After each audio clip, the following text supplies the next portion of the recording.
पहला क्वेश्चन था 5.2 that two circles are passed through 0,a होगा। पेज नंबर 291 पर ये वाला हाँ ये का ये 2,3 नेक्स्ट ये नहीं हुआ।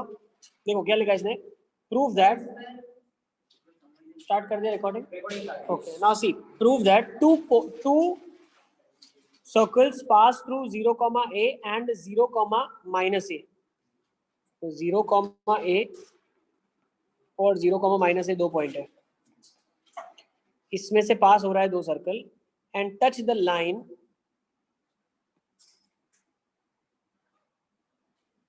जो दो सर्कल यहां से पास करेंगे, ठीक है। यस ये दिया हुआ है इसमें, दो सर्कल हमारे को देना है, पास कर रहे हैं यहां से, और उसने क्या बोला है नेक्स्ट, इससे क्या बोला, and touch the line y equal to mx plus C. अच्छा मतलब ये y equal to mx plus C जो एक लाइन है उसको टच कर रहे हैं, मतलब मैं ऐसा बोल सकता हूँ क्या, सेंटर से, हाँ मतलब ऐसा मान लो आप, इसको थोड़ा सा ऐसे कर लेते हैं, एक सर्कल मान लो ऐसा होगा, ठीक है, दूसरा एक सर्कल मान लो ऐसा होगा, और एक लाइन को ये दोनों टच कर रहे हैं, मतलब ये ऐसा होगा,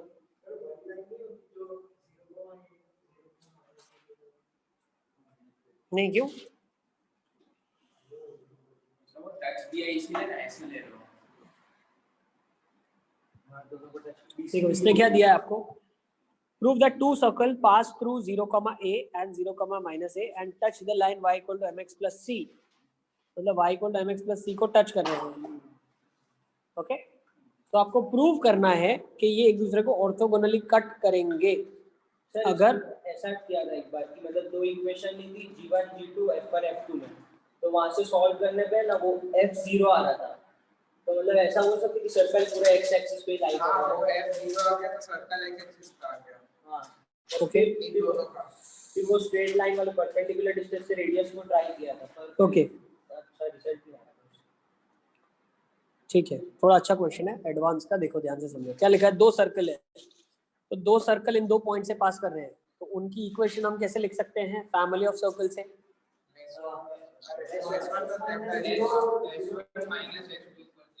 देखो या तो आप क्या ले लो, पहले तो एक सर्कल ले लो जिसके लिए डायमीटर बन जाए, ओके, और ये लाइन की इक्वेशन तो s प्लस लैम्बडा एल से आ जाएगा। अच्छा क्वेश्चन आपने देख लिया ना, थोड़ी स्पेस मुझे ज़्यादा चाहिए होगी, so I am going over here, ठीक है, थोड़ी स्पेस ज़्यादा चाहिए, अब समझते जाना हम लोग क्या कर रहे हैं, ठीक है। तो मैंने क्या कर लिया, दो पॉइंट से पास होने वाले सर्कल की इक्वेशन लिखनी है, 0,a दिया है, क्या दिया है, ठीक है। तो यहाँ से पास होने वाले सर्कल की इक्वेशन मुझे अगर लिखनी है तो कैसे लिखते हैं, s plus lambda L, agree. s क्या हो गया, सर्कल इन डायमेट्रिक फॉर्म्स, तो x माइनस 0 का whole square, sorry x minus 0 into x minus 0। हाँ वो डायरेक्ट मिल जाएगा।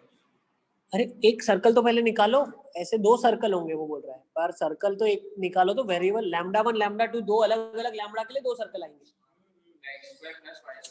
आप क्या कर रहे हो, दो वेरिएबल से ही थर्ड सर्कल निकाल रहे हो, मतलब क्या है, दो वेरिएबल से थर्ड वेरिएबल, दो पॉइंट फिक्स है, वहां से पास करने वाले हर सर्कल की इक्वेशन होगी x minus 0 plus y minus a y plus a plus lambda times. अब लाइन की इक्वेशन, ये कौन सी लाइन है, -1 क्या बेटा, यस बेटा, s is a circle in diametric form, भूल गए क्या आप, and l is the equation of line joining these two points. अब लाइन कौन सी है, कौन सी लाइन लिखी है भाई, x हमेशा 0 है तो x इक्वल टू 0 लाइन की इक्वेशन है, तो ये आपके पास आ गया। अब दो अलग अलग लैम्बडा के लिए, may be λ1 and λ2, we will have two circles existing like this, okay। अच्छा, so the equation is x square plus y square minus a square plus lambda x is equal to 0, agree। x equal to 0 line की equation आई ना बेटा, line की equation, ठीक है ना भाई, समझ आ रहा है? हाँ सर लेकिन ये तो सिर्फ डायमीटर वाले सर्कल की होगा, सब सर्कल के लिए कैसे होगा? अरे कहाँ है, सिर्फ डायमीटर वाला सर्कल थोड़ी है बेटा। लैम्डा 0 होगा तब हो जाएगा। ये देखो मेरे भाई, इधर आ जाओ, ये सर्कल की इक्वेशन डायमेट्रिक फॉर्म में और ये लाइन की इक्वेशन है, तो सर्कल और लाइन से पास करने वाला वेरिएबल सर्कल आ गया। ओके, ये देखो आपको इसलिए पता नहीं चल रहा है क्योंकि आपको रिवीजन नहीं किया हुआ है, आपको याद ही नहीं है क्या हमने किया हुआ है। ये क्वेश्चन हम ऑलरेडी कर चुके हैं, आपने लिखा है, चेक कर लो। जब हमने लिखाया था फैमिली ऑफ सर्कल्स लिखवाया था ना, तो उसमें लिखवाया है दो सर्कल के इंटरसेक्शन से पास करने वाला S1 plus lambda S2, circle line से S प्लस लैम्बडा L, ठीक है। दो पॉइंट से लाइन सेगमेंट से पास करने वाला सर्कल कैसे लिखते हैं, डायमेट्रिक में सर्कल मान लेते हैं एज्यूम करके और लाइन मान लेते हैं, ठीक है। तो थरो रिवीजन की जरूरत है, ध्यान से करो आप। नेक्स्ट, ओके, तो अब ये मेरे पास आ गया वेरिएबल सर्कल, अलग अलग लैम्बडा के लिए अलग अलग सर्कल आएंगे जो यहीं से पास करेंगे। अब ये सर्कल की खासियत क्या है, they touch the line y equal to mx plus c, तो इसका सेंटर क्या होगा, ये सर्कल जो है इसका लैम्बडा क्या होगा, माइनस लैम्बडा बाई 2 कॉमा 0। अब ये अगर इस लाइन को टच कर रहा है, y is equal to mx plus c को टच कर रहा है, तो अगर मैं y is equal to mx plus c में पुट कर लूं तो रेडियस के बराबर हो जाएगा। अच्छा, तो इस सर्कल का रेडियस क्या है, g square plus f square minus c, तो रेडियस क्या है, जी स्क्वायर क्या है, lambda square by 4 plus a square minus c, तो ये हो जाएगा a square. Yes, now let's put this in the equation, तो क्या हो जाएगा, m into minus lambda by 2 plus c upon under root of 1 plus M square is equals to under root में lambda square by 4 plus a square. Okay, अब जो ये condition को satisfy करेगा, ओके। अच्छा, अब ये सर्कल ऑर्थोगोनली इंटरसेक्ट कर रहा है, ठीक है ना, एग्री, यस ठीक है ना। अच्छा, ऑर्थोगोनली इंटरसेक्ट कर रहा है, तो पहले तो क्या लैम्बडा की इक्वेशन बना लेते हैं, स्क्वायरिंग कर लो, क्या आ जाएगा, minus M lambda plus 2c का whole square is equals to lambda square by 4 plus a square into 1 plus M square. एक इधर नीचे 2 था तो ये 4 आ जाएगा, ठीक है ना। एलसीएम लेने पे क्या मिला, 4c square plus M square lambda square minus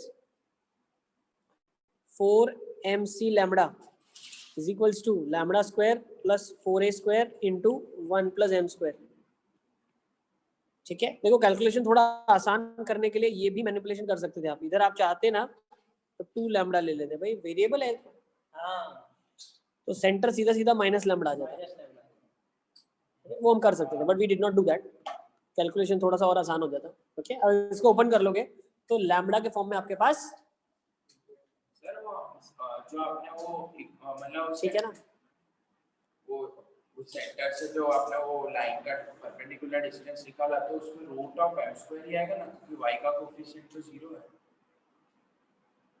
है ना, y का 1 है वो, ठीक है ना। Next, lambda square plus M square lambda square plus 4a square plus 4a square M square, ये 4c square plus M square lambda square minus 4mc lambda, ठीक है, है ना। ये आपके पास आ गया, तो ये लैम्बडा में क्वाड्रेटिक आपके पास बन गई, है ना। बट लैम्बडा की दो वैल्यूज क्या होनी चाहिए, तो हमें तो पता नहीं है। वेरिएबल सर्कल है, हाँ, तो बस वही तो होगी ना जो y mx plus c से वो टच भी कर रही है, कंडीशन बोल रहा है, हाँ है ना, काम है ना, क्यों नहीं है। देखो यहाँ से तो लैम्बडा 1 लैम्बडा 2 आएगा, उसमें m वेरिएबल है ना, c वेरिएबल है, सब वेरिएबल है, हाँ। बट नहीं समझो, लैम्बडा 1 और लैम्बडा 2 निकल गया, फिर आप सर्कल में डालोगे, फिर ऑर्थोगोनैलिटी की कंडीशन लगाओगे, तो वो कंडीशन जनरेट होगी, तो बहुत लंबा हो जाएगा। अब हम क्या बोल सकते हैं, ये मेरे पास एक कंडीशन आ गई, ठीक है, देख लो एक बार, यही आ रही है ना, m square lambda square plus 4c square plus minus, ठीक है, सिर्फ लैम्बडा ही वेरिएबल है, ठीक है, m स्क्वायर लैम्बडा स्क्वायर काट दो आप, जो जो कट रहा है वो काट लो, lambda square plus 4mc lambda, नहीं कटेगा ना, 4mc lambda plus 4a square plus 4a square m square minus 4c square is equal to 0। ये एक इक्वेशन आ गई लैम्बडा के फॉर्म में आपके पास, है ना।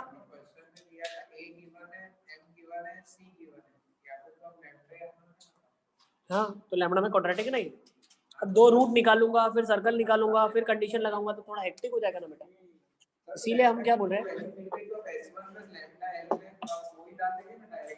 वही बताऊं, हेक्टिक हो जाएगा ना, दो सर्कल आ जाएंगे बड़े बड़े, फिर कंडीशन लगानी पड़ेगी ऑर्थोगोनैलिटी के लिए। इससे बेटर हम क्या करते हैं, ऑर्थोगोनैलिटी की कंडीशन लगाते हैं। देखो मान लो यहाँ पे दो सर्कल है, एक के लिए लैम्बडा 1 एक के लिए लैम्बडा 2 है, तो इक्वेशन क्या है, X square plus Y square minus A square plus lambda X is equal to 0। ये जनरल सर्कल था, लैम्बडा 1 लैम्बडा 2 के लिए दो सर्कल मिलेंगे, सेंटर क्या था, माइनस लैम्बडा 1 सर्कल 1 के लिए, माइनस लैम्बडा 2 बाय 2,0, सर्कल 2 के लिए रेडियस क्या था इसका, lambda 1 square by 4 plus A square, इसका क्या था, lambda 2 square by 4 plus A square, agree. अब ऑर्थोगोनैलिटी की कंडीशन लगाते हैं, 2g1 g2 2f1 f2 is equal to c1 plus c2, yes. तो 2g1 g2 क्या होगा, लैम्बडा 1 स्क्वायर बाय सॉरी 4 है ना, प्लस f1 f2 0 है, is equal to c1 plus c2 कितना आ जाएगा, अच्छा कॉन्स्टेंट्स यहाँ पे कितने हैं, ए स्क्वायर ही है, तो ये माइनस 2 ए स्क्वायर हो गया, एग्री। तो बेटा ये 2 से कट गया, ठीक है, तो पता क्या चला, लैम्बडा 1 लैम्बडा 2 की वैल्यू माइनस 4 ए स्क्वायर होनी चाहिए। अब लैम्बडा 1 लैम्बडा 2 की वैल्यू कहाँ से निकालोगे, यहाँ से c by a, product of roots निकाल सकते ना,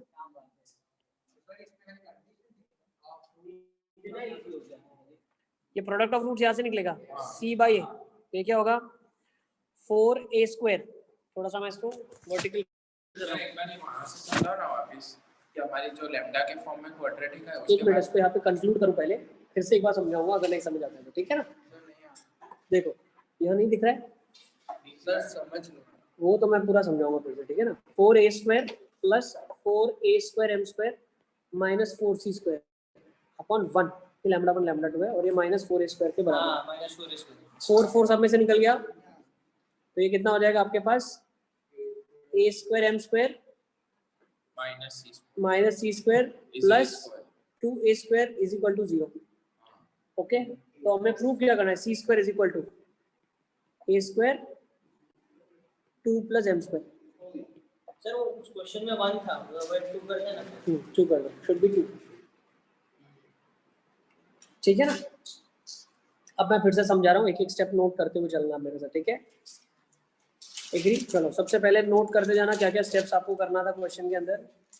स्टेप नंबर 1, सर्कल का इक्वेशन हमने लिखा, मेरे साथ नोट करते चलो, ठीक है ना। सर्कल, सबसे पहला स्टेप था सर्कल का इक्वेशन लिखना, ए बी से पास करता हुआ, A B is a line segment, तो ए बी से सर्कल का डायमीटर लेते हैं और ए बी लाइन का इक्वेशन लेते हैं, एस प्लस लैम्बडा एल से आपको वेरिएबल सर्कल का इक्वेशन मिलेगा। ओके, नेक्स्ट, तो सर्कल का इक्वेशन आपको लैम्बडा के फॉर्म से मिल गया, यहाँ से हमें सेंटर पता चला। Step number 2 was getting the centre of the circle and radius of the circle, लिखते चलो, ठीक है, रुकना है तो बताना। Step number 3 is when this line is touching the circle, it means the distance from the center onto the line is equal to radius. तो यहाँ से हमें लैम्बडा की क्वाड्रेटिक मिली जो इसको सेटिस्फाई कर रही है, फोर्थ स्टेप वो है। ओके, नेक्स्ट अभी क्वाड्रेटिक में से लैम्डा 1 और लैम्डा 2 की जो वैल्यूज मुझे चाहिए मैं वो निकाल सकता हूँ। लैम्डा 1 प्लस लैम्डा 2 चाहिए तो वो निकाल सकते हो, लैम्डा 1 लैम्डा 2 चाहिए तो वो निकाल सकते हो। ओके, नेक्स्ट अब उसने क्या बोला भाई, ये दोनों सर्कल ऑर्थोगोनल है, तो लैम्डा 1 लैम्डा 2 के लिए हमने 2 सर्कल लिख लिए। Fifth step was writing lambda 1 lambda 2 से 2 सर्कल्स एंड अप्लाइंग ऑर्थोगोनलिटी की condition which is sixth step. तो वहां से हमें पता चला ऑर्थोगोनल तभी होंगे, दो लिखे ना बेटा, एक लैम्डा 1 के लिए एक सर्कल, लैम्डा 2 के लिए दूसरा सर्कल।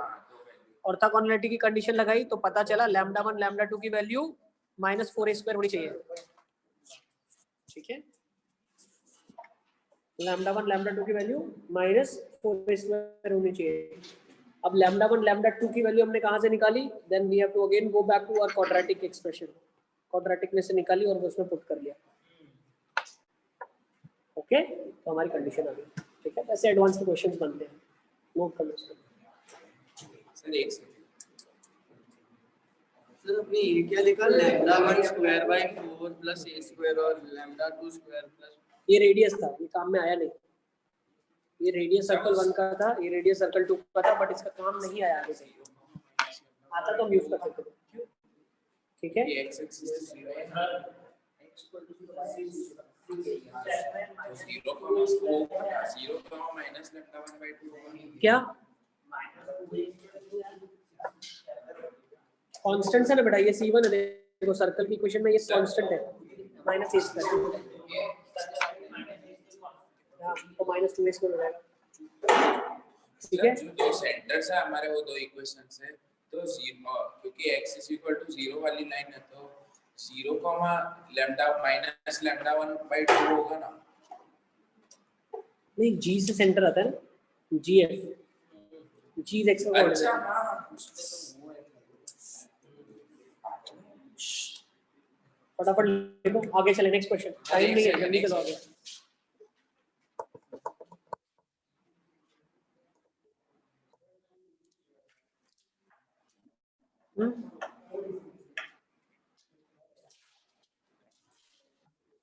नेक्स्ट क्वेश्चन कौन से पेज नंबर पे दिया था?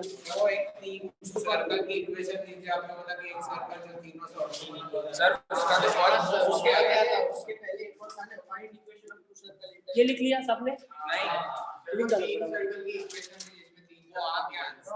अरे उसके पहले एक और क्वेश्चन है, जल्दी लिखो। हां बहुत सारे, ये नोट कर लिया? ठीक है, उसे चले। हां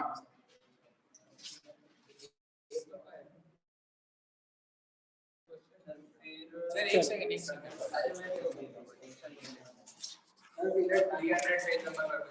चलो ये हो गया आपका। देन ये वाला क्वेश्चन हमने क्लास में किया था, ये वाला क्वेश्चन दिया था क्या? ये दिया था, equation of two circle which intersect these two. Sir इस साल है 16/17 सर इसमें एक डाउट है सर। ये क्वेश्चन सर इसमें पर ऐसा दिया नहीं है ना कि मतलब जो दो सर्कल्स है वो दोनों उन दोनों को कट कर रहे हैं या फिर पहला पहले को कट कर रहा है और दूसरा दूसरे को कट कर रहा है। हमें इक्वेशन दो सर्कल की निकालनी है व्हिच इंटरसेक्ट द सर्कल्स। ये सर्कल जो आपको दिया हुआ है इनको इंटरसेक्ट करने वाले सर्कल्स लाने, ठीक है ना? तो मतलब पहला पहले को कर रहा है दूसरा दूसरे को करेगा, ऐसा ही होगा ना? मतलब एक सर्कल एक को दूसरा दूसरे को। मुझे वो डाउट आ रहा था कि मतलब ऐसा तो नहीं कि दोनों दोनों को कट कर रहे हैं, ऐसा स्पेसिफाइड होना चाहिए ना सर? नहीं, एक ही सर्कल दोनों को कट कर रहा है, एक सर्कल दोनों को कट कर रहा है ऑर्थोगोनली और दूसरा भी दोनों को कट कर रहा है ऑर्थोगोनली। सर ये पहले वो इक्वेशन लगा दी दोनों के लिए, तो एक में g -3 एक में g -2 है, हाँ। इससे इक्वेशन आ गई। तो फिर यहाँ से मैंने क्योंकि एक को अगर ऑर्थोगोनली कट करेगा तो एक जीएफसी में इक्वेशन आएगी और दूसरी लाइन से आएगी, तीन इक्वेशन चाहिए ना आपको। तो ऑब्वियसली एक सर्कल दो सर्कल को ऑर्थोगोनली कट करेगा और लाइन को टच करेगा। तो एक सर्कल अगर दो सर्कल को ऑर्थोगोनली कट करेगा तो दो जीएफसी में इक्वेशन वहां से बनेगी, और अगर वो लाइन को टच कर रहा है सर्कल तो सेंटर से डिस्टेंस रेडियस के बराबर, तो जीएफसी में तीसरी इक्वेशन आएगी। सर मैंने ऐसा किया सर, एक सेकंड करेक्ट करेक्ट, ठीक है। तो सर मतलब मैंने एक g1x लिया और एक g2x लिया, तो दोनों के लिए 0, -15 बाय 0, -15 बाय आया। एक के लिए 0 एक के लिए -15 बाय 8 ले लेंगे। वही सही करेक्ट, हाँ हाँ करेक्ट करेक्ट करेक्ट। चलो लिखो, इसके फॉर्म में लिखा sir S1 plus lambda L, क्यों? टचिंग द लाइन है बेटा। ये S प्लस लैम्डा L तब यूज करते हैं जब सर्कल और एक लाइन के पॉइंट ऑफ इंटरसेक्शन से पास करने वाला सर्कल चाहिए। सी सर यहाँ पर t इक्वल टू 0 टेंजेंट का इक्वेशन है। आपको क्या बोला उसने? टच कर रही है ना, अरे टच कर रही है ये लाइन, तो क्या करें इसका? टच से क्या होगा? तो मतलब ये टेंजेंट होगी ना। हाँ, तो t इक्वल टू 0 तो कर्व में लगाते हैं। t इक्वल टू 0 आप कर्व में लगाते हो, सर्कल में लगाते हो ना। जब पॉइंट पता हो तो मान लो x1 y1 पॉइंट भी मालूम नहीं है, ऊपर से सर्कल भी मालूम नहीं है, तो सिर्फ लाइन से क्या होगा?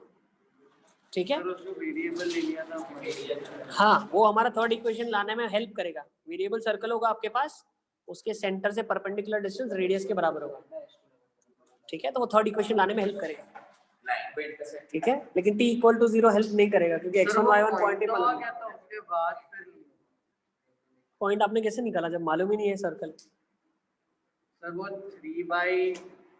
3/x का जो कोएफिशिएंट होगा वो इक्वल होगा 4/y का कोएफिशिएंट। ना ना ना ना ना, देखो क्वेश्चन ने क्या बोला, find the equation of two circle with intersect these circles orthogonally. एक सर्कल आपके पास है ये, एक सर्कल है आपके पास ये, इसका सेंटर क्या है? 3,0,3। इसका सेंटर क्या है आपके पास? 0,2। अब एक ऐसा सर्कल चाहिए जो इन दोनों को ऑर्थोगोनली टच कर रहा है। नहीं से आपने इक्वेशन ऑफ टू सर्कल दोनों ही दोनों को ऑर्थोगोनली कर रहे हैं ना सर। हाँ, तो ऐसे दो सर्कल आएंगे ना आपके पास। वो आपको कैसे पता दो आएंगे? जब आप सॉल्विंग करोगे तब आपको पता चलेगा। क्यों? क्योंकि इन लाइन को भी टच करना वाला चाहिए। उसका TCP होगा ये। ठीक है, तो अब देखो ये सर्कल की इक्वेशन, फिगर समझा दो। मैं फिगर ही तो बना रहा हूँ मेरा बेटे, फिगर ही तो बनाया है। इसका सेंटर मान लो आपके पास, सर्कल का इक्वेशन वेरिएबल फॉर्म में एज्यूम करते हैं, x square plus Y square plus 2gx plus 2fy plus c equal to 0। इसका centre minus g minus f होगा। अब जब ये ऑर्थोगोनली इंटरसेक्ट करेगा तो 2g1 g2 तो 0 हो गया, 2f1 f2 3 और minus f is equal to c1 plus c2। अब इसका कांस्टेंट कितना है? 1, और इसका कांस्टेंट कितना है? c। ठीक है, तो minus 6f is equal to c plus 1। दूसरे से क्या मिला? 0 प्लस 2 into minus f is equal to 1 plus c, है ना? -4f is equal to c plus 1। भाई c प्लस 1 और c प्लस 1 दोनों बराबर है, इसका मतलब f 0 रहा होगा, इसका मतलब c का वैल्यू -1 रहा होगा। भाई 2 लीनियर इक्वेशन 2 वेरिएबल में सॉल्व कर लेना, तो c -1 f 0 आ गया आपके पास। अब तीसरी जो कंडीशन है, ये वेरिएबल जो सर्कल है इसकी दूरी रेडियस के बराबर है।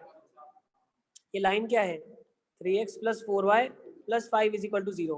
तो सेंटर इसमें डाला तो क्या आ गया? -3g minus 4f plus 5 upon under root of a square plus b square, कितना हो जाएगा? 25 इज इक्वल टू रेडियस के बराबर root of g square plus f square minus c।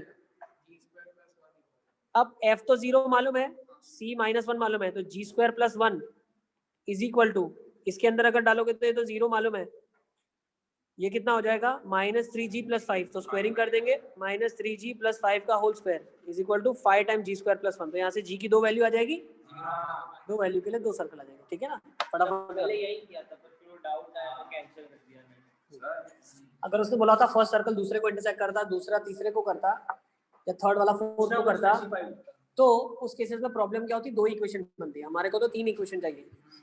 Sir तो इसमें हमने मतलब वो ये दो मतलब वो एक वेरिएबल सर्कल और उसका इक्वेशन इसलिए निकाला क्योंकि वही दोनों इंटरसेक्ट कर रहे थे इसीलिए। किसमें? सर क्योंकि हम ऑर्थोगोनली तो वही दोनों इंटरसेक्ट कर रहे थे इसीलिए हमने उसमें ऑर्थोगोनली ये दोनों इंटरसेक्ट कर रहे हैं। ये जो वेरिएबल सर्कल है वो इसको 90 डिग्री पे कट करेगा। तो इसीलिए सर तो मैंने वो भी सोचा था, मैंने कहा कि वो जो दो सर्कल है उन दोनों को ही G1 G2 F1 F2 कर दिया। ठीक है ना? नोट कर लो इसको। चलो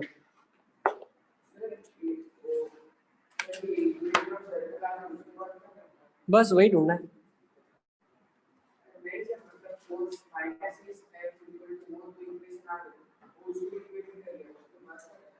तो F पता चला, C पता चला।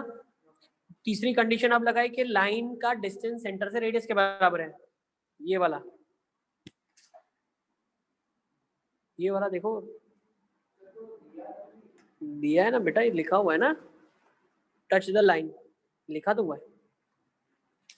तो यहाँ से जी में क्वाड्रेटिक बनी, जी की 2 वैल्यू आ गई, 2 वैल्यूज के लिए 2 सर्कल आ गए, खत्म। ठीक है, इसने ऐसा अगर नहीं लिखा होता ऑफ 2 सर्कल तो भी आपके 2 ही सर्कल आते हैं, वो तो उसने एक्स्ट्रा खुद से बता दिया। फाइंड इक्वेशन ऑफ सर्कल बोलता तो 2 सर्कल आते हैं आपके पास। सर तो तीसरे वाले से हमने जी निकाला। हाँ ठीक है, 3 इक्वेशन चाहिए 3 नॉन्स को सॉल्व करने के लिए। ठीक है सर, पर क्वेश्चन में ऐसा था कि find the equation of 2 circles, तो ये तो एक ही सर्कल आया बेटा, जी की क्वाड्रेटिक है, सॉल्व करोगे 2 जी की वैल्यूज आएगी,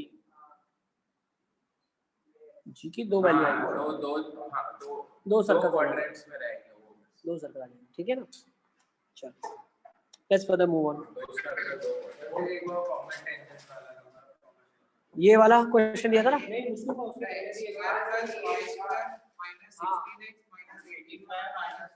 ठीक है देख लो, सही है आदम, चेक कर लो, आंसर चेक कर लो।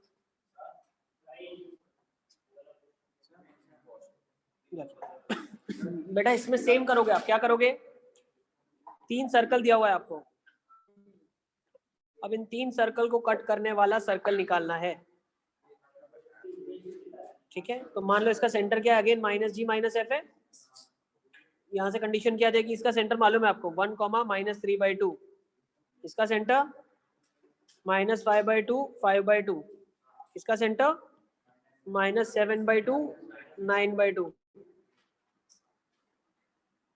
कंडीशन क्या हो जाएगी, 2G1 G2 2F1 F2 C1 + C2। तो पहला कंडीशन हुसैन मैं निकाल रहा हूँ, देखो आप। ठीक है, 2 1 - G 2 -3/2 -F is equal to C1 + C2। तो लेट्स से इसका C है, हमें मालूम नहीं, वही निकालना है, तो C -7, ये ले लिया पहला सब कुछ। ठीक है ना, तो ऐसी 3 इक्वेशन आएगी, इक्वेशन 1, दूसरी सॉल्व करोगे इक्वेशन 2, तीसरी करोगे इक्वेशन 3।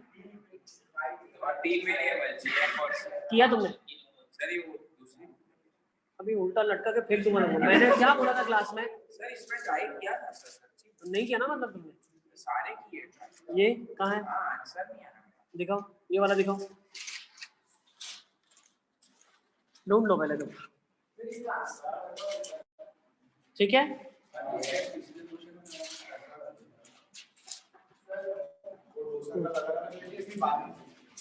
एक ही सर्कल दोनों को ऑर्थोगोनली कट करेगा, तो 2 ही इक्वेशन बनेगी ना। वो इक्वेशन आ गई, बट इसमें भी ये अज्यूम करा कि G1 गलत, आंसर देख लो इसका, सर इसमें सेंटर के कोऑर्डिनेट लेना पड़ेगा ना, सर्कल अननोन है ना बेटा, वही तो ढूंढना है। तो x² + y² + 2gx, centre -g - f होता है ना बेटा। हाँ सेंटर ही तो डालते हैं।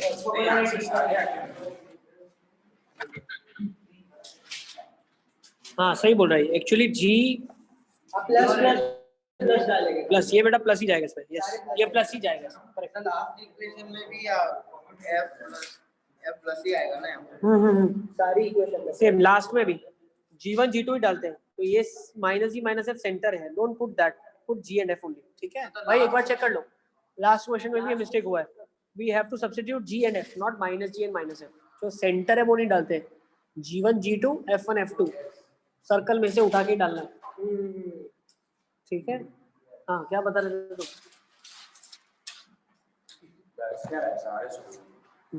मेरे को कुछ भी नहीं, ये क्वेश्चन मेरे को चाहिए, ये क्या है,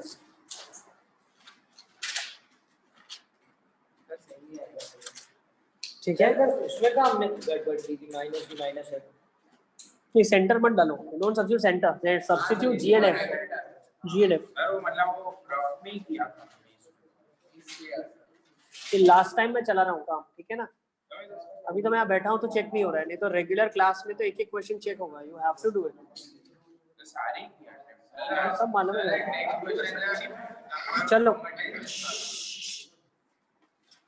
नेक्स्ट, टेंजेंट्स के बारे में हमने सीखा था, सर एक केस में भी इसके बारे में क्वेश्चन था, हो गया, ये वाला हो गया। यस तो इजी था।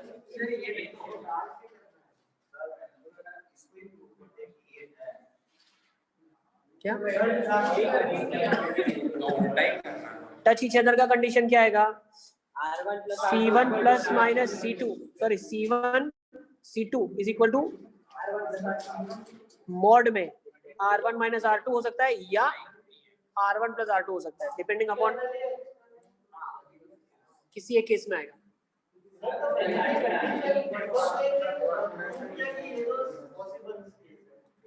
एक फॉर्मेट है जाता है। किन्हीं दोनों में से एक केसेस के केस में ऐसा होगा। सर मतलब ये कंडीशन केस में इसको वाली थी, ये इसको लेके ये इसको लाती कुछ भी करे बहुत एक्सेप्टेबल, ठीक है ना। टच ईच अदर से लेके आपने ये प्रूव कर दिया, ठीक है। चलो चले आगे। फिर एक का फाइंड नंबर ऑफ कॉमन ये इसका 2 DC 2 7 ये सेंटर क्या है इसका? 1,2। एक मिनट अब इसको देखो क्या है। नेक्स्ट सर इसका अब हम लोग ये वाली चीज पे थे, अब हम इसके क्वेश्चन करने वाले हैं, मोस्ट इंपोर्टेंट पार्ट। सर ये इसका क्या sir? Find all common tangent.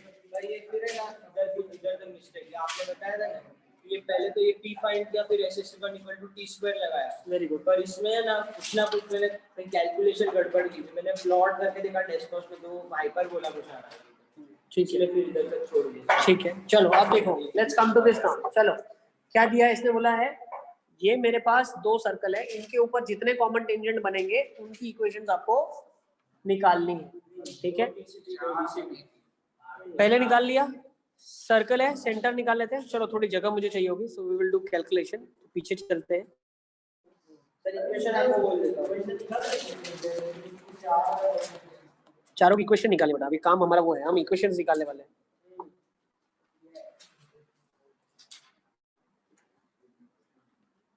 चलो तो क्वेश्चन आपको दिया हुआ है x² प्लस y² है ना? -2x - 6y + 9। हाँ ये लिखा है x² करेक्ट करना अगर गलत लिखो तो -2x -6y प्लस 9 = 0 है ना। और दूसरे सर्कल की इक्वेशन है x² -4x - 8y - 1 minus 6x plus 6x plus 6x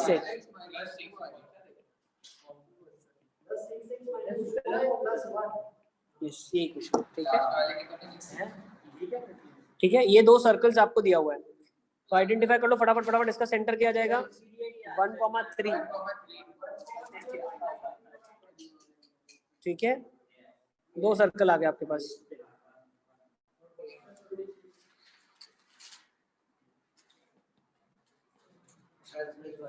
okay, अब रेडियस कितना है इसका? फर्स्ट वाले का रेडियस कितना रहा है? g² = 1, f² = 9, 1 आ जाएगा। इसका 9 + 1 - 1 तो 3 आ रहा है, ठीक है ना। अच्छा, C1 C2 के बीच का डिस्टेंस अगर हम निकालें तो कितना आ रहा है? 16 and 4 √20 2√5 4.6 और ये 5 के बराबर है, तो C1 C2 is greater than R1 + R2।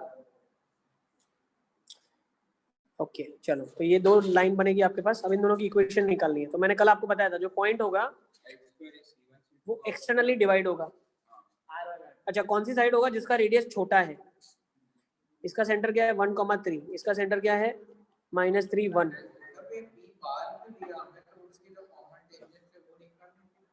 तो P निकालना पड़ेगा ना। p से TCT मिलेंगे। हाँ वो अंदर होगा, वो अंदर होगा, कैसे निकालेंगे? TCT का अंदर पॉइंट होगा, अंदर पॉइंट होगा। चलो सुनो सुनो सुनो, आ जाओ।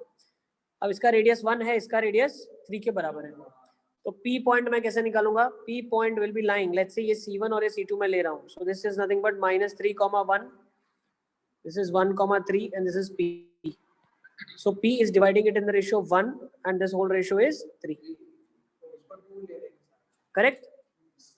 ठीक है, तो P के coordinate let's say x, y है, तो अब कैसे निकालूंगा मैं? -3 मल्टीप्लाइड विद 1 माइनस, एक को नेगेटिव ले लो, किसी भी एक को नेगेटिव लो, तो हम लोग -3 को नेगेटिव लेते हैं। नहीं रुको, x कितना आ जाएगा आपके पास? -3 × 1 माइनस 3 इंटू 1 अपॉन 1 माइनस 3, ठीक है। सर ये एक्सटर्नल नंबर तो 2 सर आप Next. 1:2 करके भी कर सकते हैं ना उसको हाँ जैसा चाहे इंटरनली कर लेना। अब अलग अलग मेथड से करने की मेथड है, अलग अलग करो आप। मैं एक्सटर्नल डिवीजन का फॉर्मूला लगा रहा हूँ, आप देख लो फटाफट, चलो। 1 इंटू 1,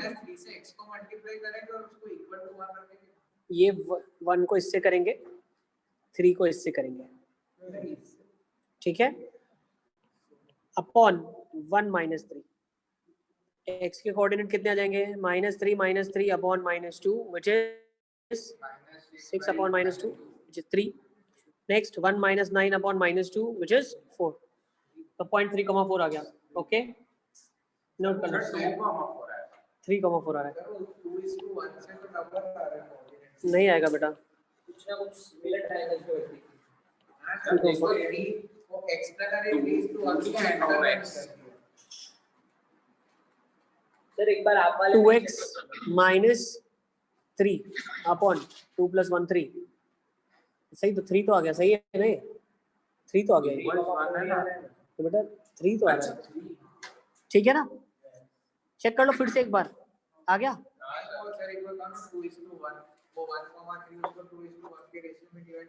अब तो किसी भी एक सर्कल में डाल के SS1 = t²।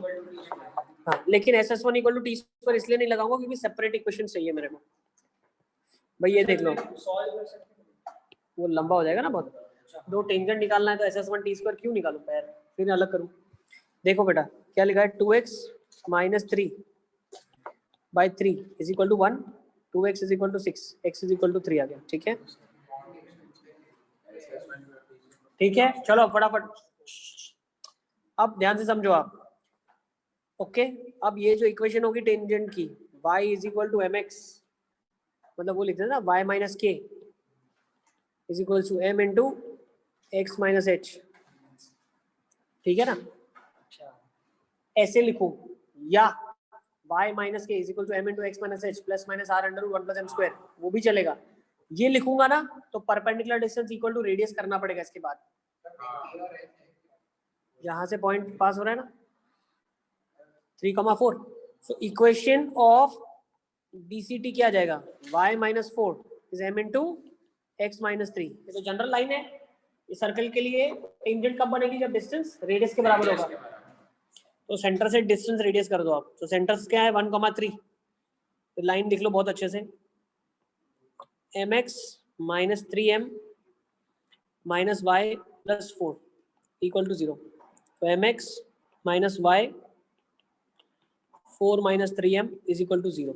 अब इस पर डिस्टेंस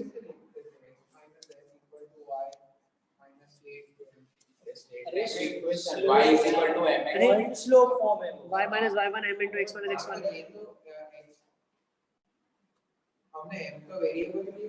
तो वो निकालेंगे ना अभी। निकाल रहे हैं वो रेडियस। अब देखो 1,3 से परपेंडिकुलर डाल रहे हैं लाइन पे, तो 1,3 लाइन में जाएगा m minus 3 plus 4 minus 3m।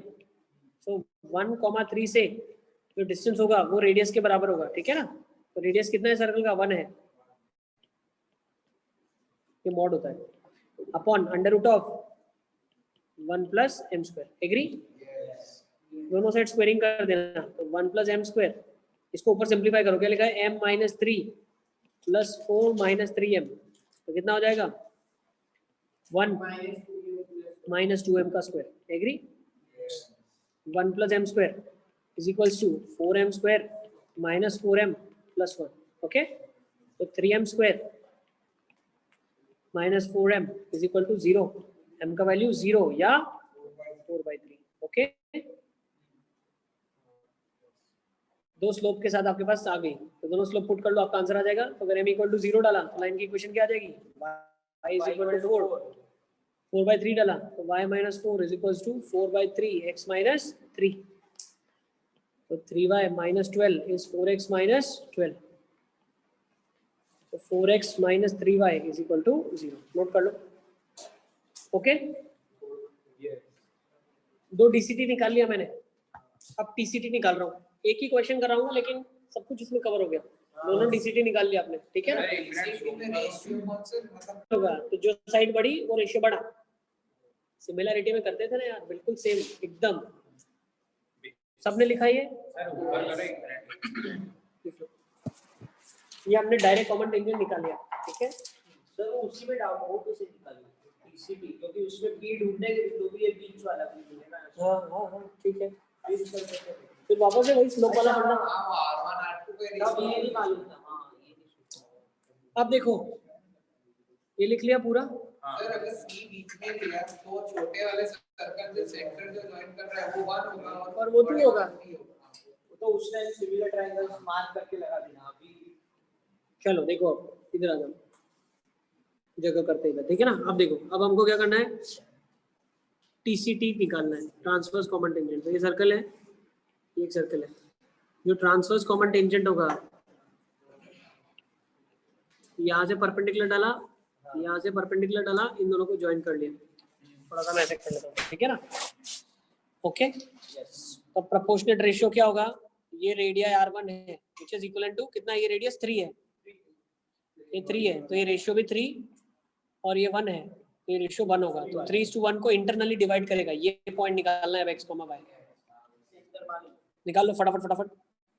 -3, 1 x, y 1, 3 dividing in the ratio 3:1 not 2:1, 3:1। x कितना आ जाएगा 3 - 3/4, y कितना आ जाएगा 3 × 3 + 1/4, 10/4, 5/2। पॉइंट पता चल गया? पॉइंट स्लो फॉर्म से इक्वेशन लिख लोगे, क्या आ जाएगी आपके पास? y - 5/2 upon x = m। धीरे चलूं कि ठीक है? सही है। हाँ इक्वेशन क्या आ जाएगी यहाँ पे आपके पास, देखो एक बार लिख लो ऊपर से, ठीक है ना? This is what we are doing for DCT, ठीक है? आ जाओ सर, ठीक है ना? तो क्या इक्वेशन हो जाएगी, y - 5/2 5/2 = m × x, 2y - 5 = 2mx। Yes तो क्या देगा 2mx - 2y + 5 = 0। अब इसके अंदर distance from the centre radius के बराबर करके फटाफट फटाफट 2 टीसीटी निकाल लो, m 2 आ जाएगी, 2 टीसीटी आ जाएगी। काटना पड़ेगा मॉर्निंग में क्योंकि प्रैक्टिकल। अब इसमें मुझे बैठना तो दो, ये 10 और ये नीट को सबको लगाना ही है 3 क्लास नीट वालों को। हमने 3 क्लास बैठा हूँ, जेई के लिए 2 ही बैठ रही, हम बैठा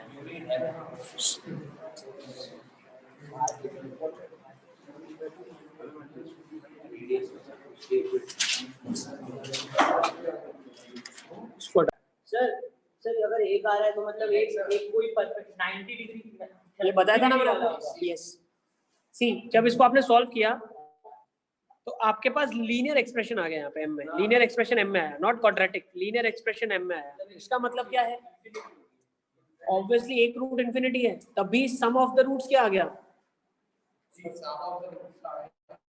इनफाइनाइट आया ना।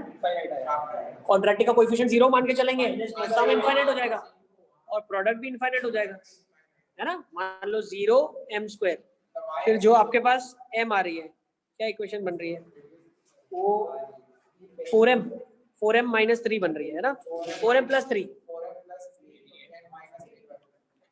तो देखो यहाँ से अंडरस्टूड है, sum infinite product infinite, when it is possible, when one slope is infinite and another is this.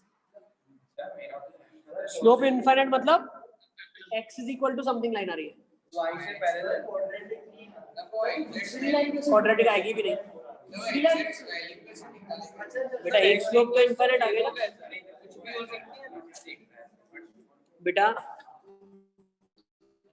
जो आपके पास, भाई सुन लो ना तुम लोग, आता नहीं है फिर सुनो, सिर्फ सुनो, ज्ञान बांटो मत, जिससे सामने वाले की जिंदगी बर्बाद हो जाए, बांटो ही मत, सिर्फ सुनो। आपने सॉल्व किया और आपके पास ये एक्सप्रेशन आया, अब इसको इंटरप्रेट कैसे करते हैं मैं वापस से बता रहा हूँ, ये मैं पहले बता चुका हूँ आपको। जब भी क्वाड्रेटिक का एक ही क्वाड्रेटिक आना चाहिए था, आया लीनियर, ओके आना चाहिए था क्वाड्रेटिक, आया लीनियर। इसका मतलब क्या है कि एक रूट इनफाइनाइट होगा और दूसरा रूट -3/4 होगा। अब एक रूट इनफाइनाइट है और एक रूट -3/4 है, तो -3/4 से लाइन की इक्वेशन लिख लोगे आप। कैसे लिखेंगे? y पॉइंट आपको मालूम है, y -5/2 is equal to -3/4 x -0। दूसरी TCT की इक्वेशन कैसे लिखोगे? y -5/2 is equal to 1/0। Infinite यही होता है,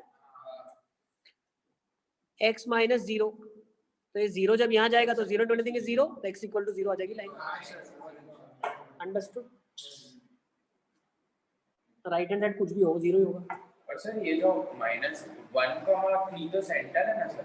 हाँ सही बोल। जो 1,3 और -3,1 है वो अलग अलग सर्कल्स के सेंटर्स है। तो सर -3,1 को भी अगर हम वो मतलब हमें इक्वेशन है ना 2mx - 2y उसमें इक्वल टू 1 तो नहीं डालते, उसमें रेडियस इक्वल टू 3 डालेगा तो उसका 3 है। अरे हाँ सेंटर जिसका लेते हो उसका रेडियस लेते तो मेरा उसमें आयो हो। चलो ओके, x = 0 लाइन ऐसे y एक्सिस वो तो TCT है ना बेटा, है ना, लाइन है ना, ये तो बुरा क्यों फील करना है। सर्कल है। नेक्स्ट चले अब आगे, ठीक है। तो चलो ये भी बहुत बढ़िया तरीके से आपने कर लिया सक्सेसफुली। कॉमन टेंजेंट्स आपने निकाल लिए, 4x - 3y, y = 4। Next TCT x = 0 and 3x + 4y - 10 = 0। ठीक है, ये क्वेश्चन होमवर्क के लिए लिख लो, स्क्रीनशॉट ले लो इसको। Show that the common tangent to the circle form an equilateral triangle. जो होमवर्क में मैं देता हूँ वो question is a test to understand आपने समझा कि नहीं क्वेश्चन। नहीं करोगे तो कुछ भी नहीं आएगा। जो मैंने सिखाया उसके बाद ये होमवर्क में आपको करना है, ठीक है। Next find the number of CTs, ये भी होमवर्क में लिख लो, and equation of CTs form same. Next find the number of CTs, इसको भी होमवर्क में लिख लो। नेक्स्ट निकाल लेना, बट आइडेंटिफाई करोगे DCT बन रहा है कि नहीं बन रहा है, TCT बन रहा है कि नहीं बन रहा है, you have to check that. उसके बाद ही निकालना इक्वेशन शुरू करना, ठीक है ना। नेक्स्ट ये वाला क्वेश्चन आप करेंगे, चलो फटाफट let's do it. Find the length of DCT, TCT, angle between them for the circles. तो आज बस खत्म हो जाएगा। तो ये क्लास की आज की क्लास तो अभी शुरू की है हमने। पहला क्वेश्चन है आज का। तो एक्सटेंड करके खत्म कर देंगे। नहीं खत्म हो जाएगा आज।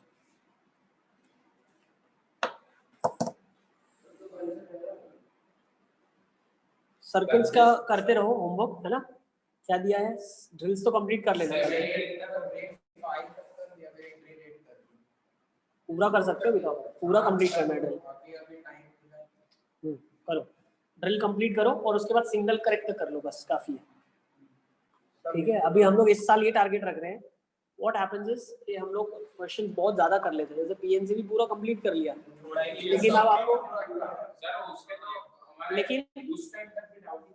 लेकिन अभी हालत क्या हो गई है कि अगर हमसे पूछा जाए 3 लाइक ऑब्जेक्ट 3 अनलाइक, तो हमें भी आता ही नहीं है, तो उतना तक नहीं आता, भले हमने कितना डीप में सॉल्विंग किया।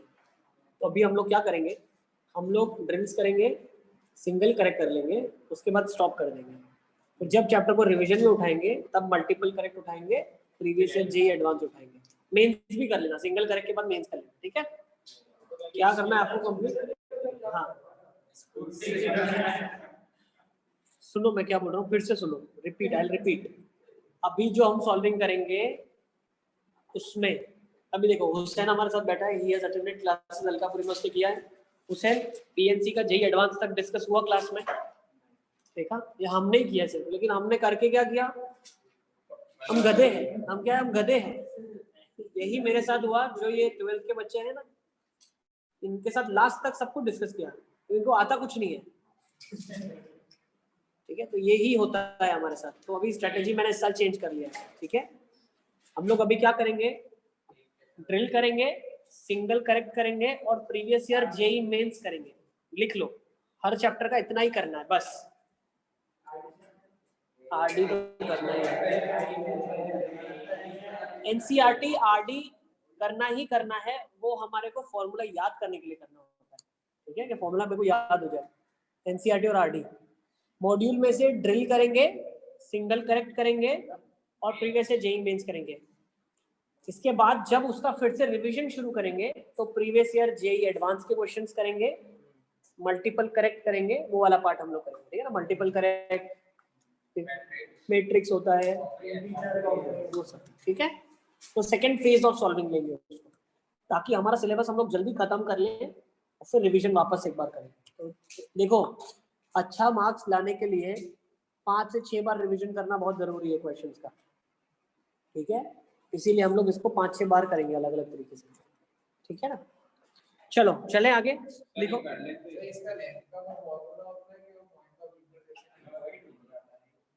लेंथ का करवाया था ना कल की क्लास में, लिखवाया फॉर्मूला आपको। यस, C1 C2 का डिस्टेंस माइनस R1 माइनस।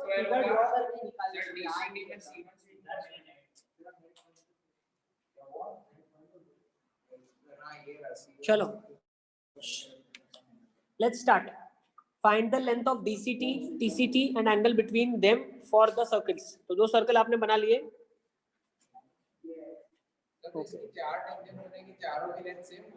दो लेंथ तो सेम होगी क्योंकि भाई एक्सटर्नल पॉइंट से TCT तो सेम ही होगा, DCT तो सेम ही होगा, TCT भी सेम ही होगा।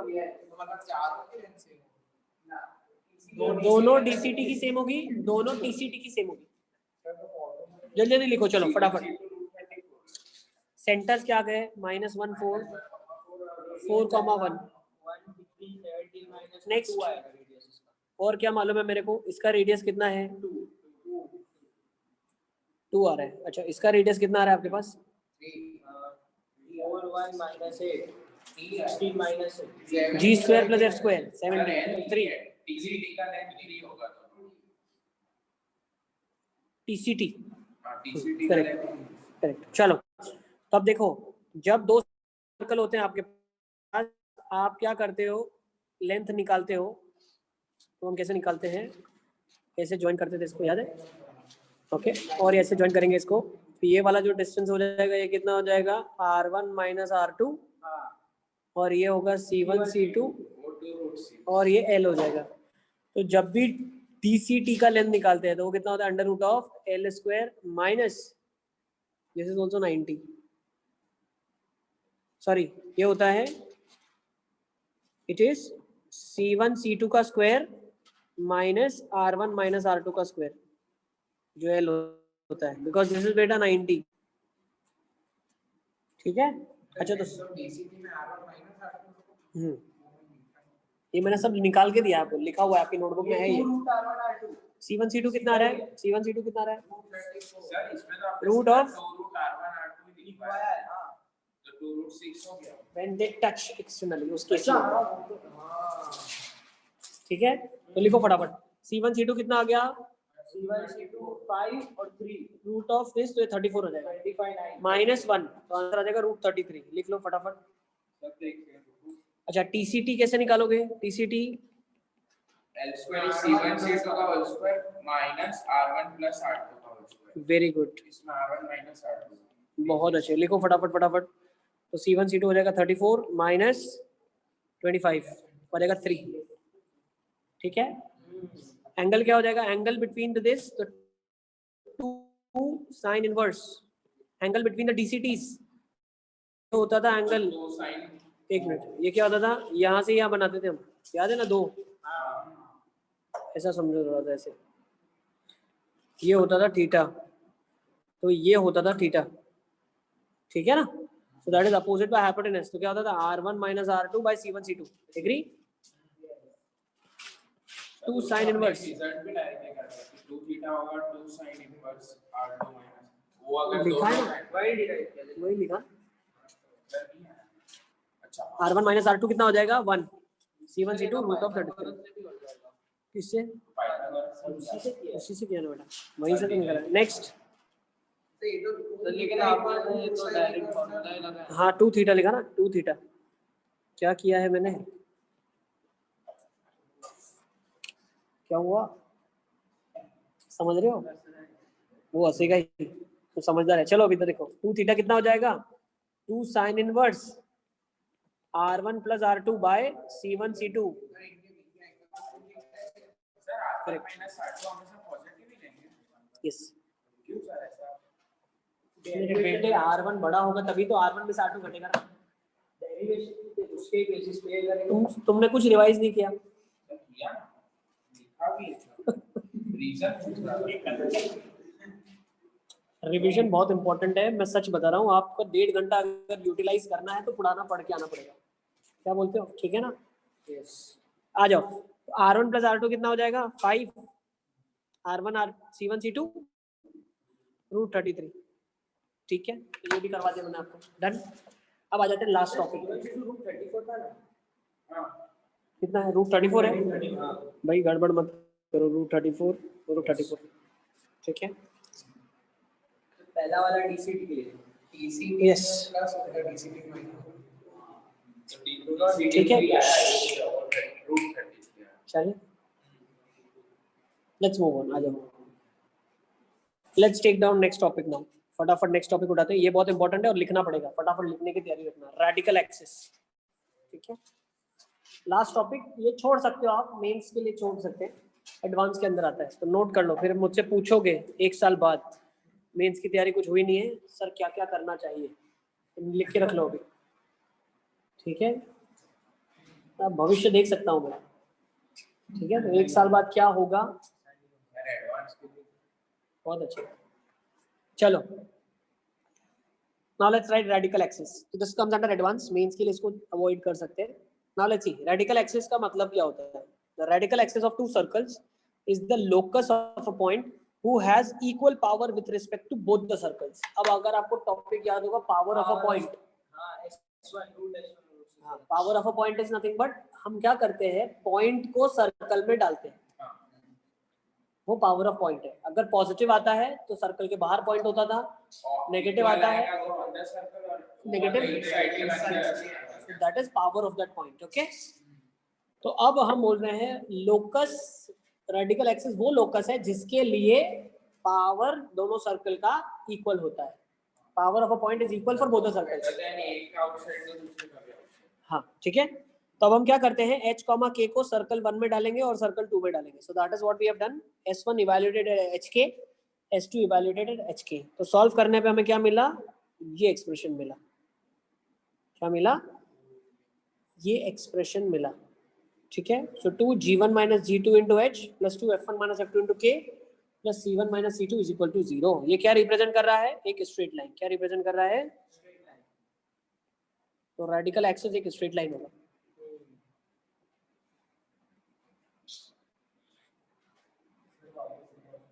बेटा radical axis is nothing but locus of a point, ठीक है, who has equal power with respect to both the circles. Power of a point मतलब पॉइंट को हम सर्कल में डालते हैं।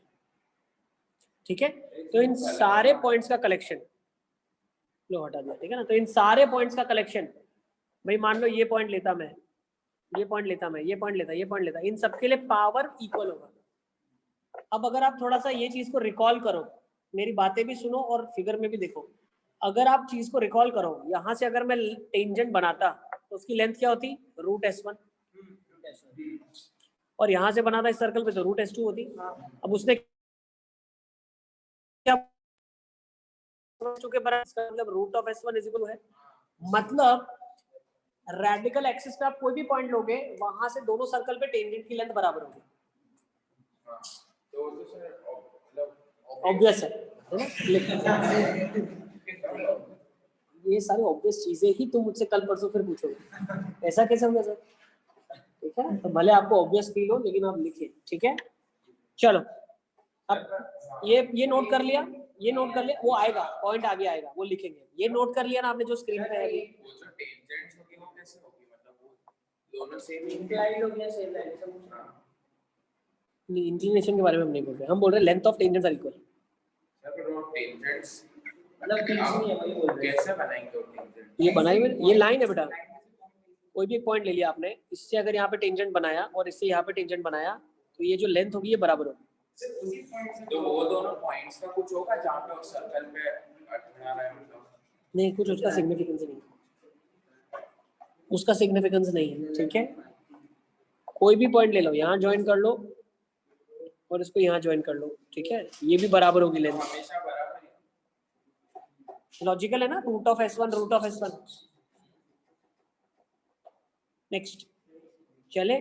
यस तो ऐसे root of s1 equal to root of s2 आता है, तो एक सर्कल की इक्वेशन एक सेम नहीं आता है। नहीं, रूट ऑफ s1 का मतलब क्या है? Value at s1, root of s2 is value at s2। चलो अभी नेक्स्ट देखो बेटा, जो now radical axis is a straight line, ये पॉइंट हम लिख चुके हैं, और उसकी equation s1 minus s2 equal to 0 से आएगी, करेक्ट। अब radical axis is perpendicular to line joining the centres. कैसे? मैंने बोला ये लाइन की इक्वेशन आ गई थी इधर, इधर से इसका स्लोप निकाल सकते हो आप, क्या आएगा? Minus of f1 minus f2 upon g1 minus g2, यही होता है ना ax plus by c is equal to 0 की इक्वेशन क्या होगी? स्लोप क्या होगी? सॉरी उल्टा लिखा मैंने, नीचे वाले में उल्टा लिखा। क्या होती है slope? Minus of a by B होती है भाई, ऐसा होता है ना, ax plus by plus c equal to 0। इसकी स्लोप क्या होती है? Minus a by B. तो यहाँ से स्लोप कितनी आएगी? Minus of g1 minus g2 upon f1 minus f2। Agree?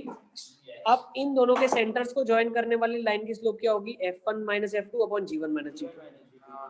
ये दोनों आपस में परपेंडिकुलर लाइंस हैं, ये भी लिख लो। Radical axis is perpendicular to line joining the centres, ठीक है।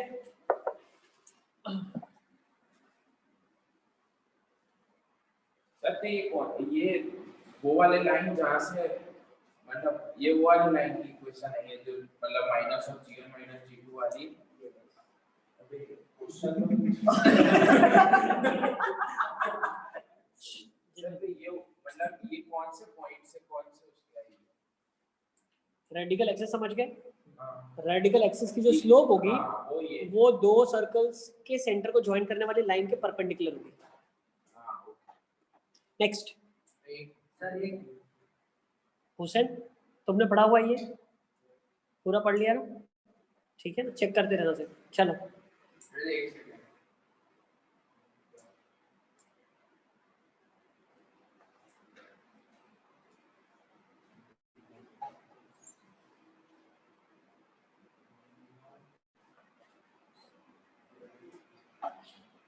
तो बहुत सारी किताबों में ऐसा भी होता है, radical axis is the locus from which tangents are drawn to two circles and are tangents are equal in length.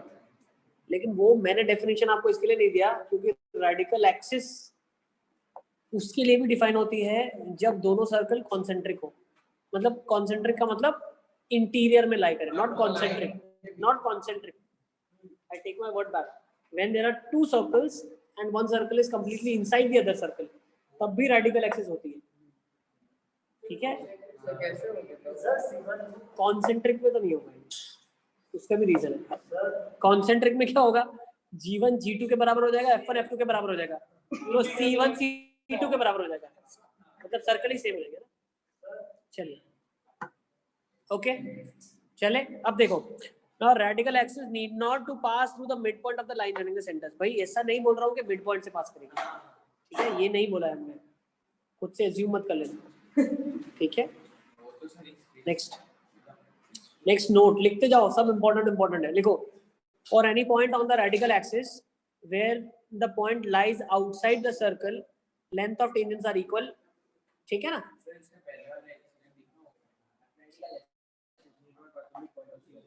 ठीक है,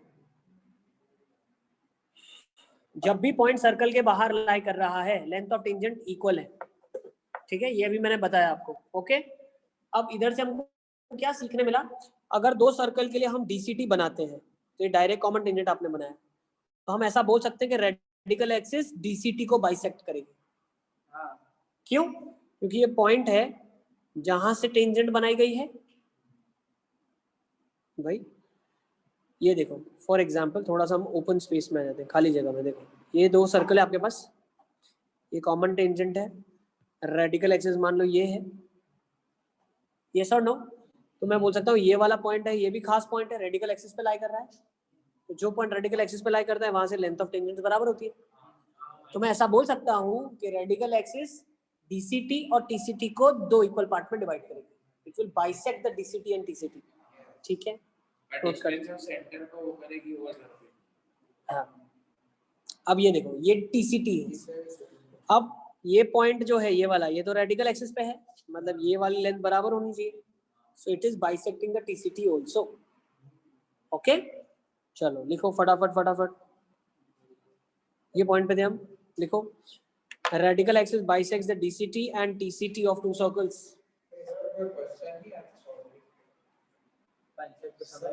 अभी तो कॉन्सेप्ट हम शुरू करें। हाँ बेटा, सर ऐसा पॉसिबल है कि सारे टेंजेंट्स को बाइसेक्ट करें पर उनके मिड पॉइंट पे ना जाए, C1 C2 के मिड पॉइंट पे नहीं जाए तो हाँ बाइसेक्ट तो करेगा ही करेगा, वो बता रहा हूँ, और मिड पॉइंट से पास करे ऐसा जरूरी नहीं है।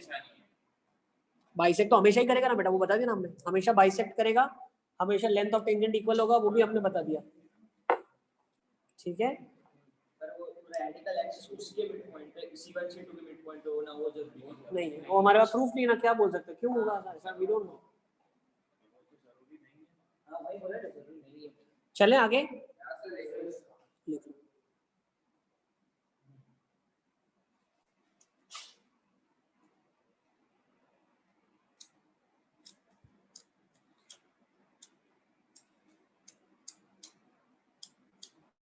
ठीक है।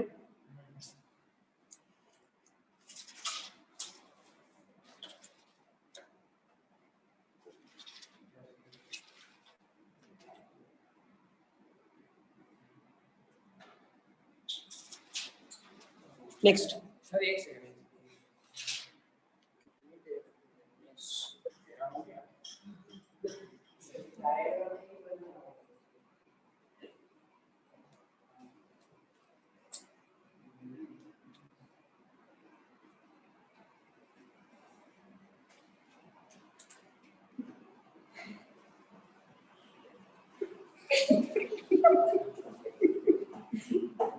चलें। Yes. Now if the two circles are touching then the radical axis will be the common tangent। ठीक है, जब दो सर्कल्स एक दूसरे को टच कर रहे हैं तो रेडिकल एक्सिस क्या हो जाएगी आपके लिए, कॉमन टेंजेंट हो जाएगी दोनों के लिए। बताओ क्यों ऐसा होगा, क्योंकि ये पॉइंट ऑफ इंटरसेक्शन पे इस वाले सर्कल के लिए पावर 0 होगा, इस वाले सर्कल के लिए भी पावर 0 होगा, क्योंकि सर्कल के ऊपर ही पॉइंट है।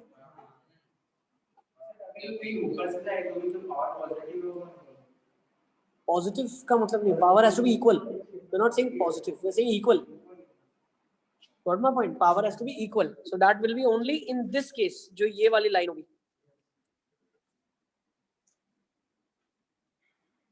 ठीक है, नेक्स्ट, जब इंटरनली है तो भी रेडिकल एक्सिस ये बन सकती है, जहां पे टच कर रही है वहीं से पास करेगी, बिकॉज यहाँ पे अगर एक सर्कल के लिए 0 है तो दूसरे के लिए भी 0 होगा। तो ये बहुत इंपॉर्टेंट पॉइंट है। इंपॉर्टेंट पॉइंट इसलिए है कि अगर हमें बोल रहा है कि सर्कल को टचिंग प्रूव करो, तो आप बोल सकते हो कि रेडिकल एक्सिस ही टेंजेंट है सर्कल की। अब हम वाइस वर्सा बोल रहे हैं, if the radical axis satisfies tangency condition on the circles then the circle will be touching internally और एक्सटर्नली। ओके, अब इंटरनल और एक्सटर्नल टच कर रहे हैं, हमें कैसे पता चलेगा, अगर सेंटर दोनों के अलग साइड है लाइन के तो एक्सटर्नली टच कर रहा है, अगर सेंटर सेम साइड है तो इंटरनली टच कर रहा है। नोट कर लो इसको।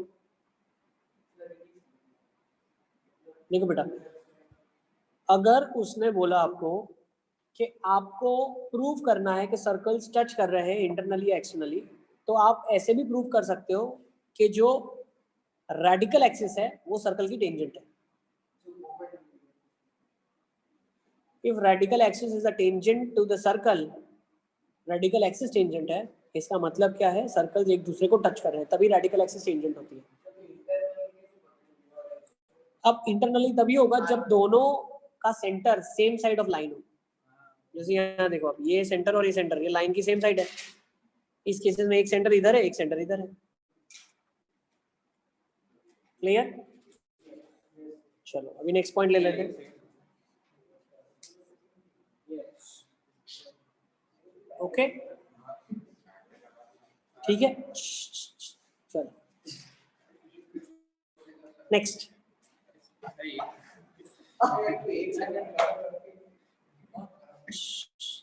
धीरे लिखता है सिद्धू का राइटिंग धीरे है, सिद्धू थोड़ा फास्ट लिखता है। सर मतलब भी नहीं है, 2 दिन का उसको ही समझ नहीं। अबे चलो ओके, सर्कल पिंपल का नहीं। चलो यस, अब next, now radical axis of two circles will always exist except when they are concentric. ये मैंने बता दिया आपको, concentric के केसेस में क्या हो जाएगा, C1 C2 होना चाहिए. अगर ये C1 C2 हो जाएगा इक्वल तो सर्कल ही सेम हो जाएंगे, है ना, which is not possible. ठीक है, तो हम क्या बोलना चाह रहे हैं, radical axis will exist except circles being concentric. ठीक है, और सर दूसरे वाले के लिए वो हाँ. अब आप बहुत ऐसा बार सोच भी सकते हो कि मान लो ऐसे दो सर्कल है, सर ऐसी रेडिकल एक्सिस नहीं हो सकती क्या? सर, ऐसी नहीं हो सकती. एक के लिए अंदर दूसरे के लिए बाहर इस साइड हो जाएगी तो करेक्ट. देखो, गलत होगा. मान लो ये पॉइंट लिया मैंने, मान लो ये वाला पॉइंट लिया मैंने, I am taking this point, तो ये पॉइंट एक सर्कल के अंदर एक के लिए बाहर है, तो ये अलाउड नहीं है. ठीक है ना, इसीलिए ये रेडिकल एक्सिस नहीं है. ठीक है, इज इट क्लियर? मतलब जो बाहर है वो क्लोजेस्ट पॉसिबल होगा, क्योंकि उसका हर एक इक्वेशन भी सेटिस्फाई करनी है. हर एक इक्वेशन सेटिस्फाई नहीं करनी है. ये लाइन एक खास लाइन है जिसके लिए S1 इक्वल टू S2 है. मतलब वो पॉइंट से अगर आप टेंजेंट बनाते हो, टेंजेंट कब होते हैं पॉसिबल, जब दोनों बाहर हो लेकिन अंदर है. तो अंदर के केसेस में आप मुझे एक चीज बताओ, आपको ये भी मैंने बताया था, if you draw this P से दो पॉइंट A B पे इंटरसेक्ट करेगा तो PA इंटू PB कितना होगा, S1 के बराबर होगा. याद है? मतलब ये रूट करने के लिए इक्वल आना चाहिए. नहीं, वही तो बोला, एब्सर्ड है ये. C1 वो कांस्टेंट ही है, सेंटर है. नहीं, कांस्टेंट है, कांस्टेंट ही है. C1 C2 कांस्टेंट है, तो वो C1 C2 बराबर कैसे होगा, कैसे होगा? बराबर होगा तो सर्कल ही सेम हो जाएगा ना. GF तो सेम लिया आपने, इक्वल आया बेटा. इधर अरे यार खिलाड़ी हो गया तुम. 786 G1 G2 F1 F2, तो C1 C2 के बराबर आ गया ना, विच इज नॉट पॉसिबल. अगर GFC तीनों बराबर आ गए तो सर्कल सेम हो जाएगा. ये बता के आया ना मैं आपको. नहीं होगा, इसीलिए ऐसा पॉसिबल नहीं है, इसीलिए रेडिकल एक्सिस ही नहीं एग्जिस्ट करेगी बेटा.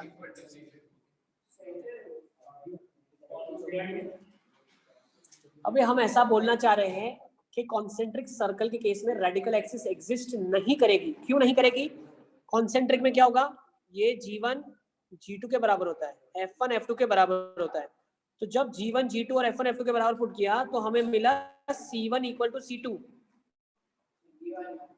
और अगर C1 C2 हो गया तो भाई सर्कल ही सेम हो जाएंगे दोनों, तो एक ही सर्कल मिलेगा. ठीक है ना, तो वो लाइन कोई मतलब की लाइन नहीं है. नेक्स्ट, अच्छा ये भी लिखो, क्या लिखा है देखो. If one of the circle is contained by the other, the radical axis will be outside both the circles. ये मैंने बता दिया आपको क्यों इनसाइड नहीं हो सकती. ठीक है, इक्वेशन कैसे निकालेंगे, S1 minus S2 equal to 0. अच्छा आप मुझे एक चीज बताओ, अगर ऐसा फिगर हो जाता आपका, जैसे ये भी बताना चाहिए था मुझे. यहाँ पे देखो, मान लो ये है, ठीक है ना, जब दोनों टचिंग है तो रेडिकल एक्सिस ये COC की इक्वेशन होगी, कॉर्ड ऑफ कांटेक्ट. क्यों? क्योंकि उसको यहाँ से पास होना ही है और यहाँ से होना ही है, तो ये COC है. और ये मैंने आपको लिखवाया था पहले, S1 minus S2 equal to 0. अब आप मुझसे पूछ रहे थे ऐसा क्यों, इसलिए ऐसा. ठीक है ना, ओके. तो कॉर्ड ऑफ कांटेक्ट की इक्वेशन कैसे निकालते हैं, S1 minus S2 equal to 0. Important है, याद रख लेना, बहुत बार निकालने आ सकती है. COC का डायरेक्ट इक्वेशन.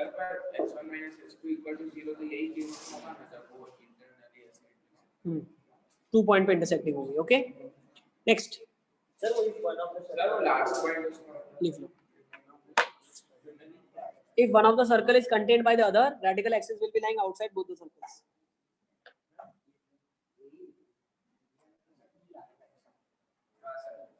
ठीक है,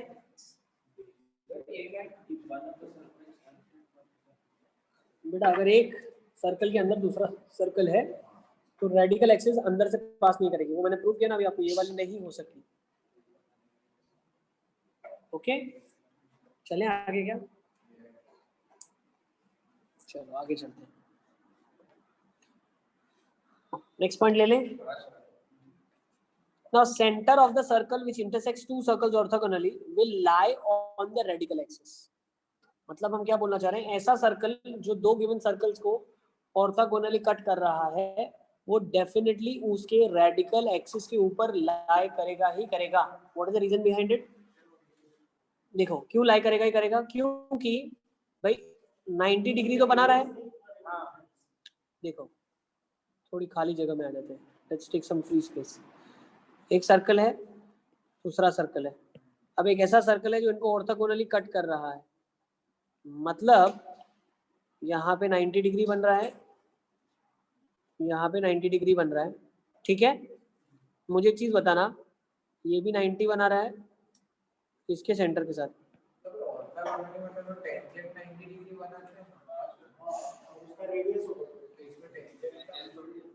एक मिनट बेटा, बता रहा हूँ ना, एक मिनट। ये 90 ठीक है ना, अब ये 90 डिग्री बना रहा है, ओके। क्या मैं बोल सकता हूँ ये भी रेडियस होगा, ये भी रेडियस होगा, ये भी रेडियस होगा, ये भी रेडियस होगा? ओके, अब चारों रेडियस है, मतलब चारों बराबर है। अब ऐसा पॉइंट जहां से टेंजेंट दोनों सर्कल पे इक्वल होता है वो रेडिकल एक्सिस पे लाई करता है।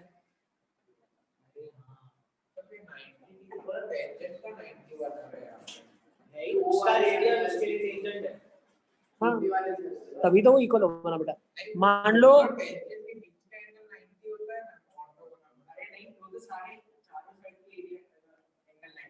इसका जो टेंजेंट होगा उसके नॉर्मल के बराबर होगा, मतलब ये दोनों जो लाइंस है ना, ये वाली और ये वाली, ये 90 डिग्री है। ये और ये 90 है।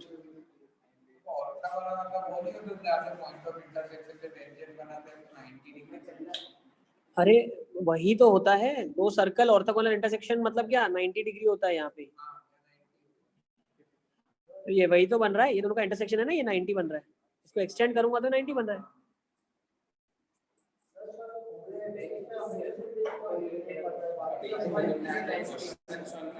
क्या पता है हमें?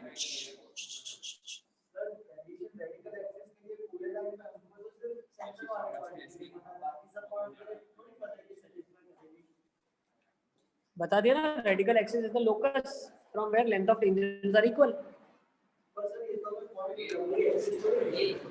अरे निकाल सकते ना, रेडिकल एक्सिस तो निकाल सकते हो ना। ये सर्कल S1 होगा या S2 होगा, इसकी इक्वेशन कैसे निकालोगे? S1 - S2 = 0 से। हम एक खास चीज बता रहे हैं कि जो सेंटर होगा इस सर्कल का वो रेडिकल एक्सिस के ऊपर लाई करेगा, ये स्पेशलिटी बता रहे हैं हम, ठीक है। लिखो, लिख लिया?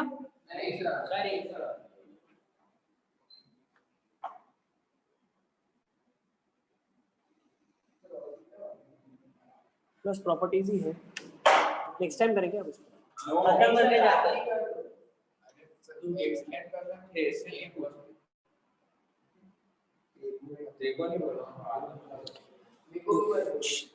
Center of the circle which intersects two circles orthogonally will lie on the radical axis of the two circles. The locus of the center of the circle cutting to give, oh ये कुछ और था, क्या लिखा है इसने?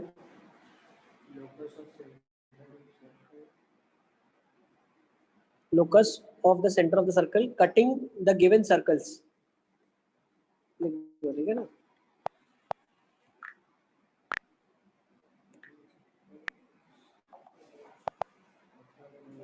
तो ये मतलब ये उल्टा लिखा है आपने, उसका कॉन्वर्स है, ठीक है।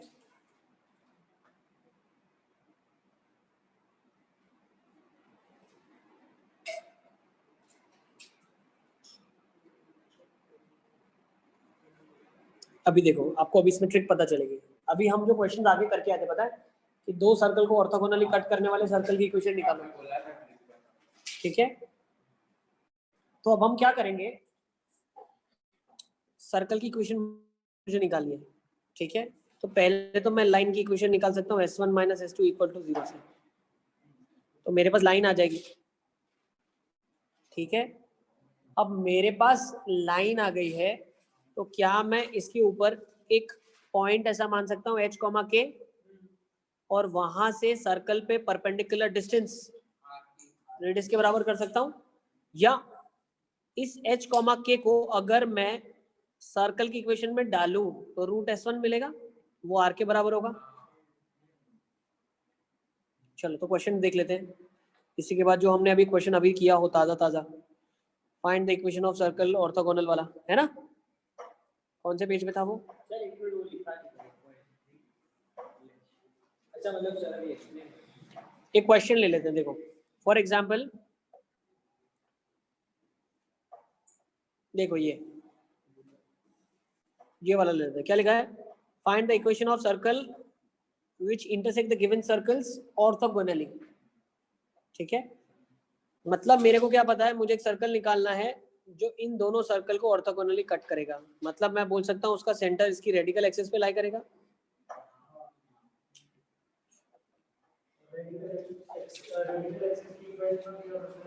रेडिकल एक्सिस कैसे निकालोगे? s1 minus s2 equal to -6y + 1 + 4y - 1 is equal to 0। तो y इक्वल टू 0 आ गई। तो इसकी इक्वेशन क्या आ गई? y is equal to 0। अब y इज इक्वल टू 0 को जब आप इस सर्कल में डालो, मान लो, ठीक है ना, तो ये जो डिस्टेंस आ जाएगी ये कितनी आ जाएगी?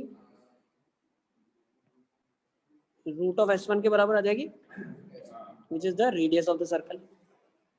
तो any point on this is nothing but let's say t, 0, एक पॉइंट वेरिएबल ले सकता हूँ t, 0, x कोई भी t हो जाए लेकिन y तो हमेशा 0 ही होगा।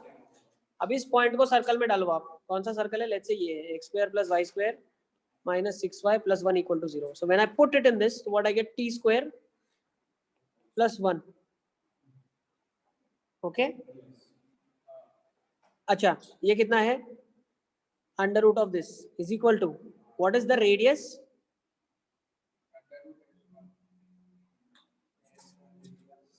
Similarly, ये कितना है आपके पास? √(s1) निकाला, this is equal to radius. तो इस सर्कल के रेडियस के बराबर आ गया मेरे पास।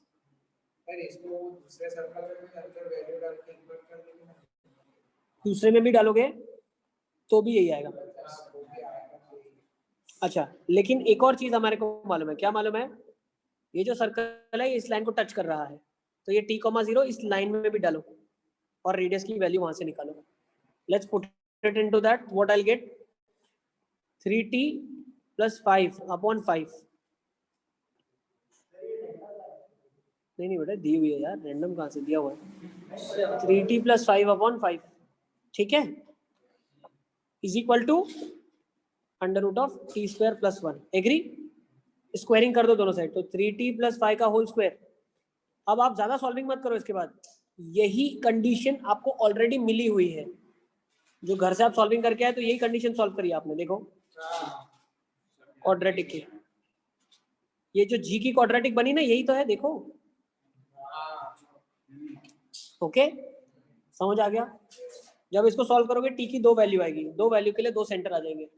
सेंटर आ गया तो यहाँ से रेडियस आ जाएगा, सर्कल आ जाएगा। हो जाएगा क्वेश्चन इजी? नोट कर लो फटाफट, यही क्वेश्चन लिखो और इसके लिए ये मेथड लिख लो। Same question, method is this now. हाँ, क्यों? x में t डाल रहे हैं, y में तो 0। जल्दी जल्दी लिख लो। अंडरस्टूड कैसे करेंगे? रेडिकल एक्सिस की मदद से लिख लो।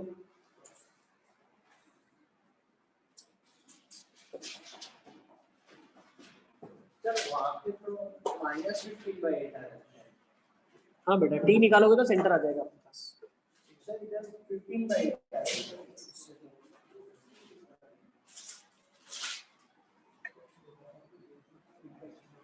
-g -f सेंटर होता है। हाँ, तो जब सर्कल में लिखोगे तो x माइनस करके लिखना पड़ेगा।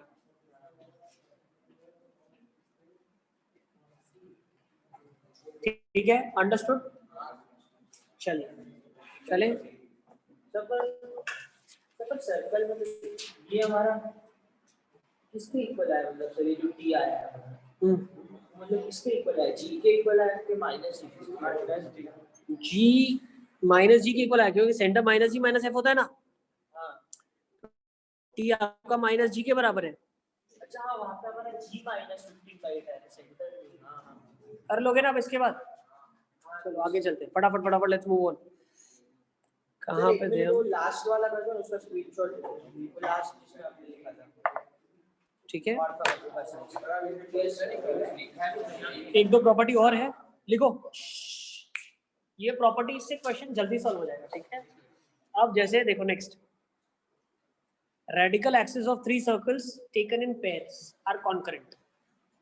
जो 3 सर्कल के पेयर होंगे, ठीक है, दो दो लोगे तो वहां से रेडिकल एक्सिस बनेगी। कितनी बनेगी? 3 बनेगी ना भाई। इन दोनों सर्कल को लिया तो S1 माइनस S2 मिला, इन दोनों को लिया S1 माइनस S3 मिला, इसको लिया S2 माइनस S3 मिला।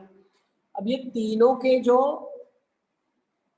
रेडिकल एक्सिस इंटरसेक्ट करेंगे तो तीनों के रेडिकल एक्सिस एक ही पॉइंट पे इंटरसेक्ट करेंगे, कॉन्करेंट होंगे। ये हम प्रूव कर सकते हैं। कैसे? S1 S2 का इंटरसेक्शन पॉइंट जो होगा वो S3 को सेटिस्फाई करेगा, मतलब थर्ड लाइन को। L1 पॉइंट से लाइन पास करने वाली L2 और L3, L1 L2 का जो पॉइंट ऑफ इंटरसेक्शन होगा वो L3 को सेटिस्फाई करेगा। Then we can say that all 3 lines are concurrent. ठीक है, स्ट्रेट लाइंस में करवाया था, याद है? कॉन्करेंट लाइंस, L1 0, ठीक है। डेल्टा इक्वल टू 0 डिटरमिनेंट बना देते हैं। A B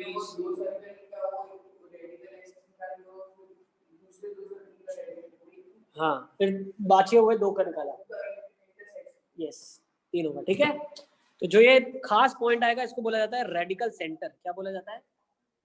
radical centre. Note कर लो, तो radical centre is the point from which, ये पॉइंट की खासियत क्या है? ये पॉइंट इतना खास है कि इससे कितने भी, इससे आप टेंजेंट बनाओ तीनों सर्कल पे, इक्वल लेंथ, यस, ठीक है ना। ये L होगा तो ये भी L, ये भी L, ये भी L, ये भी L और ये भी L होगा, ठीक है।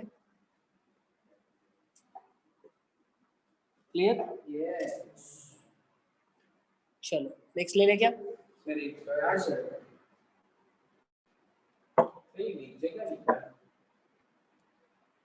The radical center is a point from which the tangents of equal lengths can be drawn onto all 3 circles. चलें आगे क्या? लिखो लिखो लिखो आराम से लिखो।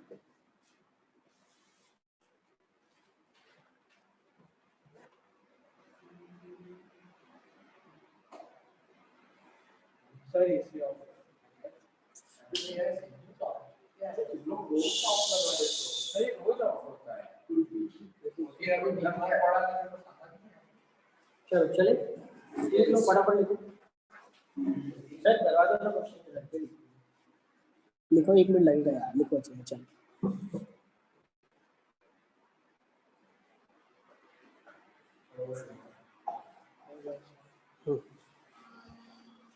चलो फाइल दी होगी इसे दी जाती है।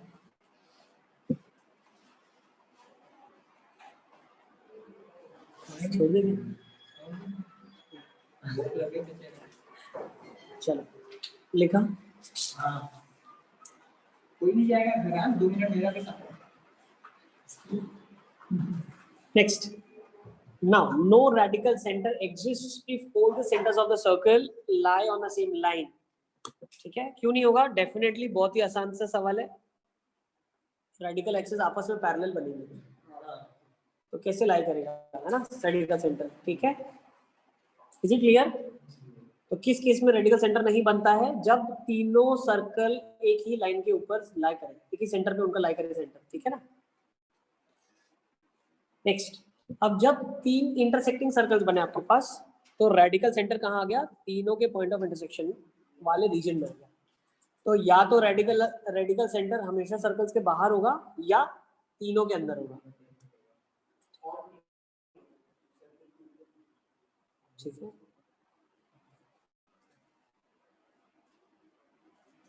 ओके, नोट करना इसको भी। चलो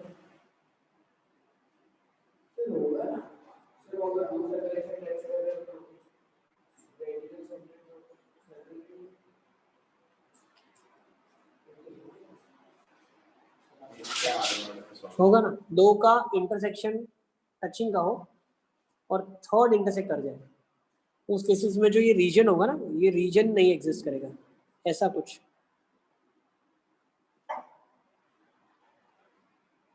तो यहाँ पे आ जाएगा, ठीक है ना। A intersection B intersection C वाला पावर्स कोलाइड हो जाएगी, पावर्स इक्वल, तीनों में पावर 0 0 0। चलें आगे। नेक्स्ट, अब एक और एक और नोट लिख रहे हैं, इसी की मदद से एक और क्वेश्चन बहुत आसानी से हो जाएगा आपका। देखो ये, if a circle C is cutting 3 given circles orthogonally, then the center of the circle is the radical center of 3 given circles. ठीक है, सर एक सेकंड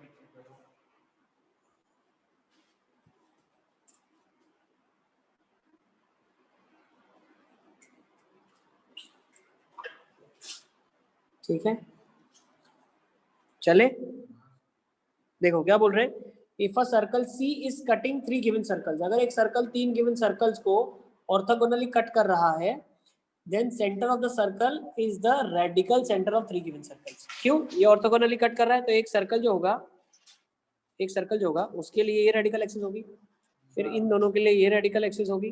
अच्छा हाँ, और उसके लिए ठीक है, अब इनके लिए जो होगी वो ये रेडिकल एक्सिस होगी। ठीक है, तो तीनों इसी पॉइंट पे कॉन्करेंट होंगे और ये रेडिकल सेंटर होगा आपका।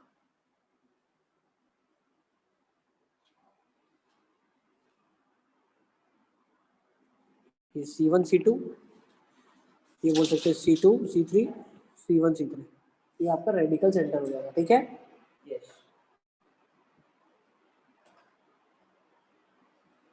अभी वापस से पुराने क्वेश्चन पे चलते हैं। वो क्वेश्चन जिसमें हमने 3 सर्कल दिए हुए थे ऑर्थोगोनली कट करने वाला। और एक वेरिएबल सर्कल। ठीक है, हाँ, एक सर्कल निकालना चाहिए जो तीनों को ऑर्थोगोनली कट कर रहा था। सर वो वाला जो क्वेश्चन है उसमें 15 का एक आ रहा है उसका। ठीक है, हाँ प्लस आएगा और उसकी सर जी की उसके वैल्यू। पीछे आंसर माइनस। अरे पर वो तो टी की वैल्यू है। मैंने अभी वही पूछा था। टी की वैल्यू 15/8 आई, तो जो आप सब्स्टिट्यूट करते हो सर्कल में वो माइनस सेंटर के नेगेटिव ऊपर सब्स्टिट्यूट होता है। सेंटर अगर माइनस जी है, ये माइनस जी है, सेंटर माइनस जी है, सर्कल में जी होता है। ठीक है, अच्छा अभी देखो एक क्वेश्चन ले लेते हैं, फटाफट आ जाओ। Let's recall that question, find the equation of circle which cuts orthogonally each of the 3 given circles. अब इसको करने का शॉर्टकट मेथड, इसकी रेडिकल एक्सिस, इसकी radical axis, point of intersection centre आ गया, सेंटर से किसी भी सर्कल पे, किसी भी सर्कल के अंदर डाल दो root S1, length of radius आ जाएगी। ठीक है, चलो फटाफट शॉर्टकट से निकालेंगे, जल्दी जल्दी बताओ क्या आ रहा है। 5 - -2 7x -8y plus 16 is equal to 0। ठीक है, इन दोनों से क्या आ रही है, 2x -4y plus 20 is equal to 0, x -2y plus 10 is equal to 0। Next into इसको 4 कर देता हूँ तो 4x -8y plus 40 is equal to 0, minus plus minus cut गया, 3x equal to 24, x is equal to 8, -40 plus 16 है ना यार, x 8 हो गया तो x इक्वल टू 8 इसमें आपने डाल दिया तो 2y कितना आ गया 18, y कितना आ गया 9, तो सेंटर 8,9। एग्री? अब 8,9 किसी में भी पुट कर लिया, मान लो इस सर्कल में डाल दिया तो वो लेंथ क्या आ जाएगी, रूट S1 के बराबर आ जाएगी, विच इज रेडियस। वो लेंथ का रूट करेंगे तो रूट S1 आ जाएगा, है ना। रेडियस होगा बड़े सर्कल का। ये कितना आ जाएगा 64, 81 minus 16 plus 27 minus 7 is equal to S1 के बराबर होता है ये कितना होगा 48 प्लस 20 68 149, यही आ रहा था, देख लो। ओके, तो root S1 is nothing but under root of 149, यही आपका रेडियस है। तो सर्कल की इक्वेशन आ जाएगी x -8 का होल स्क्वायर प्लस y -9 का whole square is equal to 149। Easy method है, GFC इनके 3 निकालो, सॉल्व करो, फिर GFC निकालो, सर ये रूट S1 का हमारा रेडियस ही रहेगा नहीं। ठीक है, बस अब खत्म हो गया, ऑलमोस्ट इज डन। अभी सिर्फ होमवर्क के क्वेश्चन देना है मुझे, मैं दे देता हूँ। ठीक है, चैप्टर हम लोग कंक्लूड करते हैं। लास्ट प्रॉपर्टी है, ये वाला समझ गए ना आप, 3 सर्कल को ऑर्थोगोनली कट करने वाला। क्यों रेडियस के बराबर आया बेटा? क्योंकि ये रेडियस होता है, हमने यही निकाला, सेंटर से सर्कल में डाला, तो ये जो है वो रूट वो आता है S1 के बराबर, उसका स्क्वायर रूट ले लिया तो रूट S1 ही रेडियस के बराबर है। ठीक है, एक बार घर पे खुद से करके देखना, कहीं अटको तो बताना नेक्स्ट टाइम, ठीक है ना। ये लास्ट इंपॉर्टेंट नोट है, ठीक है, ये स्पेसिफिक क्वेश्चन में ही आती है, इसीलिए इसको हम नोट कर रहे हैं। Radical centre of 3 circle described on the sides of the triangle as diameters. मतलब मैंने एक ट्राइंगल लिया और उन ट्राइंगल की साइड्स को डायमीटर लेके मैंने 3 सर्कल बनाए, ठीक है। तो उनका जो रेडिकल सेंटर होगा वो एक्चुअली ट्राइंगल का ऑर्थो सेंटर ही होगा, ओके। वो मैं कैसे प्रूव कर सकता हूँ तो वो भी समझ लो आप। देखो कैसे हम प्रूव कर सकते हैं कि मान लो हमने सर्कल्स बनाए, ठीक है, ये 2 बनाए, पहले तो 2 को समझो आप, पहले स्टोरी सुन लो। What we want to do, radical center of 3 circles described on the sides of the triangle as diameter is the ortho center of the triangle। मतलब ट्राइंगल है, उसकी साइड्स को डायमीटर मान के मैंने 3 सर्कल बनाए, उनका जो रेडिकल सेंटर होगा, ठीक है, वो ट्राइंगल का ऑर्थो सेंटर ही होगा, ठीक है। मैं जो स्टोरी बोल रहा हूँ समझ गया कि नहीं समझा? समझा रहा हूँ। देखो ये ट्राइंगल है, मान लो इस ट्राइंगल की साइड्स को डायमीटर मान के मैंने सर्कल बनाया ऐसे, ठीक है ना, समझ गए? 3 सर्कल, इनको डायमीटर मान के, अब इनके जो रेडिकल एक्सिस बनेंगी वो, और उसका जो रेडिकल सेंटर होगा वो वही होगा जो इस ट्राइंगल का ऑर्थो सेंटर होगा, ठीक है। चलो अब हम इसको प्रूव करेंगे, कैसे देखना ध्यान से। ये आपका मान लो डायमीटर है, ये भी मान लो आपका डायमीटर है, ठीक है ना। बहुत प्यार से समझ लेना, फटाफट, ज्यादा टाइम मत लगाना। अब जहां पे ये दोनों का से इंटरसेक्शन करेगा, बोल सकता हूँ ये 90 डिग्री है, तो ये भी 90 होगा।